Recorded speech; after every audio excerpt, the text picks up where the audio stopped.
Good morning, all of you. I am Gaurav, your English teacher. और जैसा कि हमने कल की क्लास में पढ़ा था टाइप्स ऑफ पर्सन्स के बारे में, rules related, what is the difference between auxiliary verbs and primary auxiliary verbs, lexical verbs क्या होती थी, हमने वर्ब टू भी पढ़ा, हमने वर्ब टू हैव पढ़ा और हमने वर्ब टू डू पढ़ा। उसके बाद हमने सभी जो टेंसेज हैं हमारे पास, टोटल टेंसेज 3 हैं, उनके जो टाइप्स हैं जो कि टोटल 12 होते हैं, उन सब की हमने हेल्पिंग वर्ब देखी। और हमने इधर देखा rules related how to change assertive sentences into indirect speech. Assertive sentence को हमने देखा किस तरीके से वो इनडायरेक्ट स्पीच में चेंज होंगे। उसमें हमने फर्स्ट रूल पढ़ा था कि if the subject of reported speech is first person pronoun which is I और we, I and we, then it will change according to reporting verbs subject. Second rule हमने पढ़ा था कि if the subject of reported speech is second person pronoun which is you, it will change according to reporting verbs object. And तीसरा rule हमने पढ़ा था कि if the subject of reported speech is third person pronoun which are he, she, it, name, singular and plural entity, then there is no change. उसके बाद हमने ये 3 जो रूल थे ए बी सी, ये तो हमने रूल्स रिलेटेड पढ़े थे टाइप्स ऑफ पर्सन। उसके बाद हमने टेंस के रूल स्टार्ट किए थे। हमने टेंस के रूल में ये बताया था आपको कि if the tense of reporting verb is present और फ्यूचर टेंस, अगर रिपोर्टिंग वर्ब का टेंस प्रेजेंट या फ्यूचर टेंस है तो रिपोर्टेड स्पीच के टेंस के अंदर कोई भी चेंज नहीं होगा। दूसरा हमने आपको ये बताया था कि if the tense of reporting verb is past tense, अगर रिपोर्टिंग वर्ब का टेंस पास्ट टेंस है, how will we identify that the tense of reporting verb is in past tense? To see its form. अगर वहां पर reporting verb में verb की second form लिखी है, जैसे यहां पर एक एग्जांपल में वर्ब की सेकंड फॉर्म सेड लिखा हुआ है, तो हम ये कह सकते हैं कि रिपोर्टिंग वर्ब का जो टेंस है वो कौन सा टेंस है? पास्ट टेंस है। ठीक है। और रिपोर्टेड स्पीच का जो स्टेटमेंट है, वापस मैं बोल रहा हूं कि अगर रिपोर्टिंग वर्ब का टेंस पास्ट टेंस है और रिपोर्टेड स्पीच का जो स्टेटमेंट है अगर वो किसी हिस्टोरिकल फैक्ट को बताता हो, यूनिवर्सल ट्रुथ को बताता हो, या फिर किसी प्रोवर्ब को बताता हो, या फिर साइंटिफिकल फैक्ट को बताता हो, तब भी रिपोर्टेड स्पीच के टेंस के अंदर हम कोई भी चेंज नहीं करेंगे। उसके बाद हमने ये पढ़ा था कि जो एसेरेटिव सेंटेंसेस हैं जिसमें अफर्मेटिव और नेगेटिव दोनों आ गए, उसमें कॉमा और डबल इन्वर्टेड कॉमास को एलिमिनेट करने के लिए हम एक कंजंक्शन का यूज लेते हैं जो कि है दैट। तो ऐसे करके हमने कल 6 रूल पढ़े थे, A B C D E F. आज हम पढ़ेंगे 2 रूल और जी और एच, और इसके बाद और। लेकिन उससे पहले वापस हमने यहाँ पर टाइप्स ऑफ पर्सन्स की टेबल बनाई है ताकि आपको ये मालूम पड़ जाए कि ये टेबल कितनी इंपॉर्टेंट है for examination point of view से। वापस मैं दोहरा रहा हूं, in first person there are 2 subjects I and we, the object of I is me, the possessive adjective of I is my, the possessive pronoun of I is mine. The subjective के second, the objective case of us, sorry the objective case of we is us, the possessive adjective case of we is are and the possessive pronoun of we is ours. In second person there is only a single subject which is you, its object is also you, its possessive adjective is your and its possessive pronoun is yours. In third person our first subject is he, its object is him, its possessive adjective is he, his, its possessive pronoun is his, and he is used for masculine gender. Next she, the object of she is her, the possessive adjective of she is her and the possessive pronoun of she is her. It is used for feminine gender. It is also a singular entity and he is also a singular entity. Next it represents neutral gender. Neutral gender का मतलब क्या होता है? जो भी non living things है उसके लिए जो सब्जेक्ट आता है वो आता है it, the object of it is it, the possessive adjective of is it, its, and it का कोई भी पॉसेसिव प्रोनाउन नहीं बनता है। थर्ड पर्सन की ये तीनों के तीनों शुरुआत के ये तीनों के तीनों सिंगुलर। थर्ड पर्सन का जो दे है वो प्लूरल है, दे का ऑब्जेक्ट देन बनता है, दे का पजेसिव एडजेक्टिव देयर बनता है, दे का पजेसिव प्रोनाउन देयर्स बनता है। और थर्ड पर्सन के अंदर बहुत सारी चीजें आती है, किसी का भी नाम आता है, कोई भी सिंगुलर थिंग आती है और कोई भी प्लूरल थिंग भी थर्ड पर्सन के अंदर आती है। अब जो हम रूल्स पढ़ रहे थे हमारे डायरेक्ट इनडायरेक्ट के rules related to assertive sentences, how to change assertive sentences into indirect speech, तो उसका 7th नंबर का रूल है जिसको मैंने जी से रिप्रेजेंट किया है। याद रखना, मैं फिर आज की क्लास में वापस से आपको बता रहा हूं कि अभी हम जो भी रूल पढ़ रहे हैं वो सिर्फ एसरेटिव सेंटेंस वाले ही रूल हैं। एसरेटिव का मतलब जिसमें अफर्मेटिव सेंटेंस भी हो और नेगेटिव सेंटेंस भी हो। तो इसका 7वां रूल है कि if we is also used as a subject in the reported speech for mankind then it is also not changed in the indirect speech।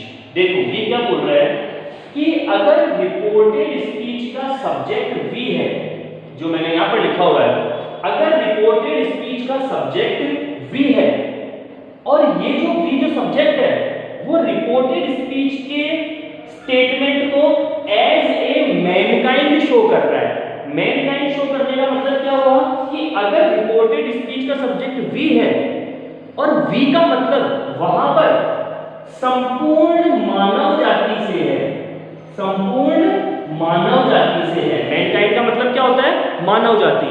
अगर वी रिपोर्टेड स्पीच का सब्जेक्ट है और वी वहां पर डिनोट कर रहा है मैनकाइंड को, मैनकाइंड का मतलब संपूर्ण मानव जाति के लिए वी वहां पर काम में आ रहा है। तो जब हम इसका इनडायरेक्ट बनाएंगे तो वी को हम चेंज नहीं करेंगे। अब देखो रूल्स के अंदर कॉन्ट्राडिक्टी है। ए नंबर वाला रूल हमने जो पढ़ा था उसमें ये बताया था मैंने आपको कि if the subject of reported speech is first person pronoun, अगर रिपोर्टेड स्पीच का सब्जेक्ट फर्स्ट पर्सन प्रोनाउन है, फर्स्ट पर्सन प्रोनाउन में ये दोनों सब्जेक्ट आते हैं आई और वी, ठीक है। फर्स्ट पर्सन प्रोनाउन में इन दोनों में से कोई ना कोई सब्जेक्ट आता है। सब्जेक्ट का मतलब जो भी व्यक्ति जो काम कर रहा है वो हमारा सब्जेक्ट कहलाएगा। जैसे Ram is singing a song, गाना गाने का काम कौन कर रहा है? Ram. Sita is playing chess, chess खेलने का काम कौन कर रही है? सीता। तो जो भी व्यक्ति जो भी काम करेगा वही हमारा सब्जेक्ट कहलाएगा। तो स्टेटमेंट ये था पहला वाला, ए नंबर का रूल ये था कि अगर रिपोर्टेड स्पीच का सब्जेक्ट आई या वी में से कोई एक है, अगर रिपोर्टेड स्पीच का सब्जेक्ट आई या वी में से कोई एक है, तो जब इसका इनडायरेक्ट बनाएंगे तो ये आई और वी, ये आई और वी रिपोर्टिंग वर्ब के सब्जेक्ट के अकॉर्डिंग चेंज हो जाएंगे, रिपोर्टिंग वर्ब के सब्जेक्ट के अकॉर्डिंग चेंज हो जाएंगे। लेकिन जी वाला रूल क्या कह रहा है कि अगर डायरेक्ट स्पीच में, रिपोर्टेड स्पीच में वी एज ए सब्जेक्ट हमारे पास आ रहा है और वी वहां पर डिनोट कर रहा है मैनकाइंड को। मैनकाइंड का मतलब क्या होता है? संपूर्ण मानव जाति को, ठीक है। मैनकाइंड का मतलब क्या होता है? संपूर्ण मानव जाति को, ठीक है। तब इसका जब हम इनडायरेक्ट बनाएंगे तो वी को हम रिपोर्टिंग वर्ब के सब्जेक्ट के अकॉर्डिंग चेंज नहीं करेंगे। वी को हम रिपोर्टिंग वर्ब के सब्जेक्ट के अकॉर्डिंग चेंज नहीं करेंगे, हम वी को एज इट इज लिख देंगे। लेकिन बाकी के जितने भी केसेस होंगे, अगर उसमें रिपोर्टेड स्पीच का सब्जेक्ट वी आ रहा है तो it will change according to reporting verb's subject. लेकिन अगर किसी रिपोर्टेड स्पीच में एज ए सब्जेक्ट वी आ रहा है जो कि वहां पर मैनकाइंड को डिनोट कर रहा है, संपूर्ण मानव जाति को डिनोट कर रहा है, जैसे we do not live without water, तो वी का मतलब क्या हुआ? वी का मतलब हम दो या हमारे फ्रेंड से रिलेटेड नहीं हुआ। वी का मतलब क्या हो गया? संपूर्ण मानव जाति से आ गया कि हम पानी के बगैर नहीं रह सकते। समझ में आई मेरी बात? तो अगर वी का यूज रिपोर्टेड स्पीच में एज ए सब्जेक्ट आ रहा है और वो स्टेटमेंट किसी मैनकाइंड के लिए आ रहा है, मैनकाइंड का मतलब संपूर्ण मानव जाति के लिए आ रहा है, तब हम वहां पर वी को इनडायरेक्ट स्पीच में जब हम बदलेंगे वी को, तो हम वहां पर वी को एज इट इज उतार देंगे, उसे रिपोर्टिंग वर्ब के सब्जेक्ट के अकॉर्डिंग चेंज नहीं करेंगे। इस चीज को हमारे को याद रखना है। अब देखो for an example, he said to me, comma inverted comma start, we are mortal. देखो वी आर मॉर्टल लिखा हुआ है, वी आर मॉर्टल। मॉर्टल का मतलब क्या होता है? अमर, ठीक है। He said to me we are mortal. अब देखो सबसे पहले अगर हमारे को डायरेक्ट से इनडायरेक्ट में बनाना है, सामने में ब्रैकेट में लिख दिया डायरेक्ट, तो सबसे पहले हमारे को टेंस देखना पड़ेगा। ये रिपोर्टिंग वर्ब है हमारी, कॉमा से पहले वाली रिपोर्टिंग वर्ब होती है। अब मुझे बताओ कि रिपोर्टिंग वर्ब का टेंस कौन सा है। हमने यहाँ पर देखा कि वर्ब की सेकंड फॉर्म है। जब वर्ब की सेकंड फॉर्म होगी तो कौन सा टेंस होगा? Past tense. कौन सा टेंस होगा? Past tense. और मैंने कल आपको ये भी बताया था कि अगर से, सेज या सेड बिना टू के आ रहा है, विदाउट टू के आ रहा है, तब तो हम से, सेज और सेड को ऐसे ही उतार लेंगे।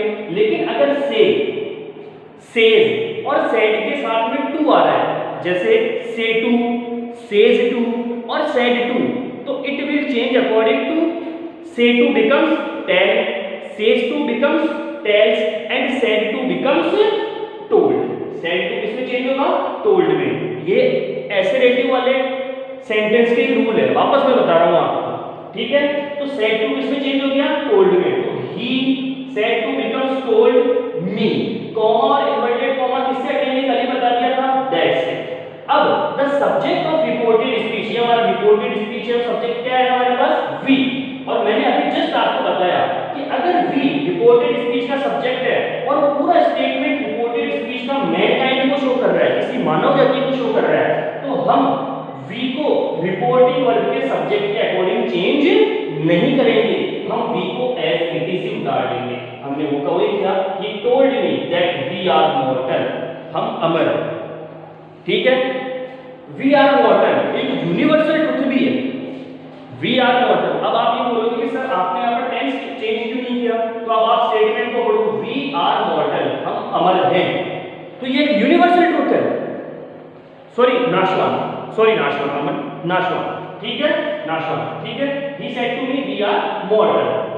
तो यहां पर क्या है? ये यूनिवर्सल ट्रुथ है, ठीक है। ये क्या है? यूनिवर्सल ट्रुथ है। इस वजह से मैंने रूल क्या बताया आपको? एच नंबर का रूल मैंने क्या बताया था कि अगर रिपोर्टिंग वर्ब का टेंस पास्ट है, ये कोई पास्ट टेंस है, वर्ब की सेकंड फॉर्म है, और रिपोर्टेड स्पीच का जो स्टेटमेंट है वो किसी यूनिवर्सल ट्रुथ को बता रहा है, तो रिपोर्टेड स्पीच के टेंस के अंदर कोई भी चेंज नहीं होगा। हमने यहाँ पर टेंस के अंदर कोई भी चेंज नहीं किया। एज इट इज यूं उतार दिया कि वी के साथ आधी हेल्पिंग वर्ब आनी है, ना इज आना है, ना एम आना है, ठीक है। नेक्स्ट रूल जो 8 नंबर का रूल है हमारा, जिसको मैंने एच से रिप्रेजेंट किया है। If the editor of a magazine, comma newspaper etcetera use we, us, our, if the editor uses आएगा यहाँ पे, if the editor of a magazine, newspaper etc uses we, us, are for themselves, इसका मतलब ये है कि अगर किसी भी न्यूज़पेपर का या किसी भी मैगजीन का एडिटर को हम हिंदी में कहते हैं संपादक, ठीक है। जैसे राजस्थान पत्रिका है, उसका एक एडिटर है, अगर वो अपने अखबार के लिए, मतलब अपने अखबार के लिए, स्वयं के लिए, अपने अखबार के लिए, अपनी मैगजीन के लिए वी, अस या आवर का यूज करता है, वी, अस या आर का यूज करता है, then it is changed in indirect speech according to its according to the case. तो इनडायरेक्ट स्पीच में हम अगर वी लिखा हुआ है तो वी की जगह हम इट लिखेंगे, अस लिखा हुआ है तो अस की जगह हम इट लिखेंगे, और आर लिखा हुआ है तो आर की जगह हम इट्स लिखेंगे। वापस समझिए इस रूल को कि अगर किसी भी न्यूज़पेपर या मैगजीन का जो एडिटर है, ठीक है, if the editor of any newspaper and magazine, if they uses we, us and our for themselves, अगर वो वी, अस और आर को खुद के न्यूज़पेपर के लिए या खुद की मैगजीन के लिए यूज करें, तो we becomes it, us become is also it and our becomes its according to the case. वहां पर जो भी लिखा होगा उसके अकॉर्डिंग हम चेंज करेंगे। जैसे मैंने यहाँ पे एग्जांपल लिखा हुआ है, the Times of India says, देखो first of all you have to know about that, the Times of India ये एक न्यूज़पेपर है और सेज लिखा हुआ है। सेज लिखा हुआ मतलब वर्ब की कौन सी फॉर्म है? जिस भी वर्ब के अंदर एस या ईएस लग जाता है वो वर्ब की फोर्थ फॉर्म होती है। और ये वर्ब की फोर्थ फॉर्म प्रेजेंट इंडेफिनिट के सिंपल सेंटेंस में ही, शी, इट, नेम या किसी भी सिंगुलर एंटिटी के साथ में काम में आती है। इट मींस ये टेंस कौन सा हो गया? Present tense. और हमने रूल पढ़ा है कि अगर रिपोर्टिंग वर्ब का टेंस प्रेजेंट या फ्यूचर है तो रिपोर्टेड स्पीच के टेंस के अंदर कोई भी चेंज नहीं होगा। मतलब आगे वाली चीज के अंदर टेंस में, सिर्फ टेंस में कोई भी चेंज नहीं होगा, पर्सन जरूर बदलेंगे। तो यहां पर लिखा हुआ है the Times of India says comma our office will remain closed on Monday next, कि हमारा जो ऑफिस है वो अगले सोमवार तक बंद रहेगा, क्लोज्ड रहेगा। तो इसका इंडायरेक्ट क्या बनेगा कि द टाइम्स ऑफ इंडिया। अब देखो सेज विदाउट टू के लिखा हुआ है, जब सेज विदाउट टू के लिखा हुआ है तो हम इसको टेंस में नहीं बदलेंगे। मैंने साफ बताया आपको, अगर सेज विदाउट टू के लिखा हुआ है तो हम इसको टेंस में नहीं बदलेंगे, सेज को सेज ही लिखे रहने देंगे। The Times of India says comma, inverted comma को हटाने के लिए दैट कंजंक्शन लगाएंगे, दैट। अब देखो यहाँ पर क्या है, रिपोर्टेड स्पीच का सब्जेक्ट क्या है? आवर ऑफिस, आवर लिखा हुआ है। और यहाँ पर देखो आवर किसमें चेंज होगा? इट्स में चेंज होगा। आवर किसमें चेंज होगा? इट्स में। तो यहाँ पर लिखा हुआ है says that it's office will remain closed on Monday next. ठीक है, तो हमने रिपोर्टेड स्पीच के टेंस के अंदर भी कोई चेंज नहीं किया। तो अभी तक हमने जो रूल पढ़े हैं, ये 8 रूल पढ़े हैं। ये 8 रूल अफर्मेटिव सेंटेंस के रूल हैं और नेगेटिव सेंटेंस के भी ये रूल हैं, जिनको हम साथ में एसर्टिव सेंटेंस भी कह सकते हैं। यहां तक मेरे ख्याल से आपको कोई भी प्रॉब्लम नहीं आनी चाहिए। ये छोटी छोटी जानकारी आपको मालूम होनी चाहिए। ये वाला रूल बहुत ज्यादा इंपॉर्टेंट है, ये वाला रूल बहुत ज्यादा इंपॉर्टेंट है। इनको इस वजह से मैंने अलग से लिखवाया है आज। You have to take screenshot of this.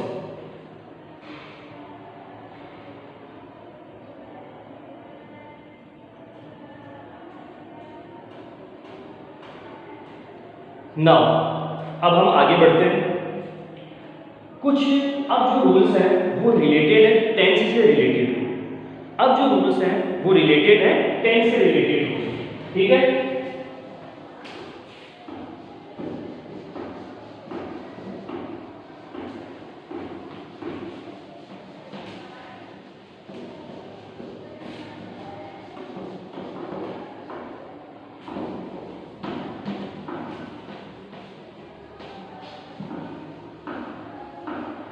अब आपको यहां पर देखना है।